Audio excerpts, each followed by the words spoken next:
Guys, good morning for today's vlog guys. Ito po sa sikat nga sunflower farm guys. Di sa may Bukalan sa Lakaluta ni guys. Pag ito kami masulod mo sa Central ta guys. Tapos mabiyahe ka mo mga 1 hour. Andes ka mo makaabot sa Bukalan sunflower farms. Interview ta ni guys ang tagiya guys. So, karon na lang. Dugay-dugay na lang kay may ubra siya. May explore ta ni guys. Gato ta sa lod guys.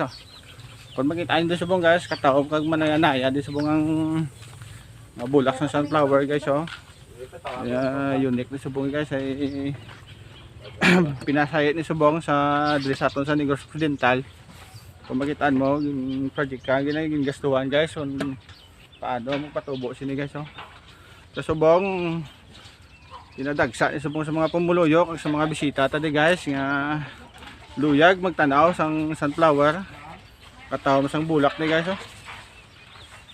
First time na yung istorya ni guys na dress may Negros Occidental.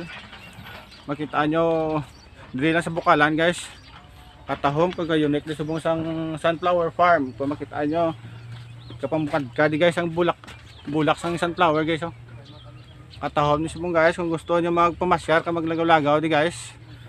Mga kung sa Putibidra guys, lapit lang guys hindi mga 20 minutes. Amo nang area location sang sunflower farm guys.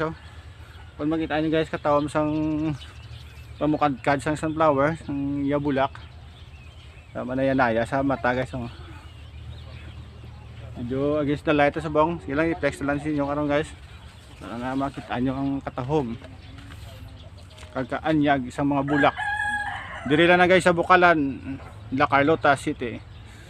Damo naman vlogger ng sulod guys sa mga bisita sa mga nakakita sini nga video. Kung gusto nyo mamasyar kag mag-witness di guys sang katahom sang sunflower di sa Lakaluta sa Bukalan guys, lagaw lang kamo di guys para ma-share ta man karon sa inyo video against the light atong video pa so okay lang para importante makita nyo guys. God bless kag keep safe everyone.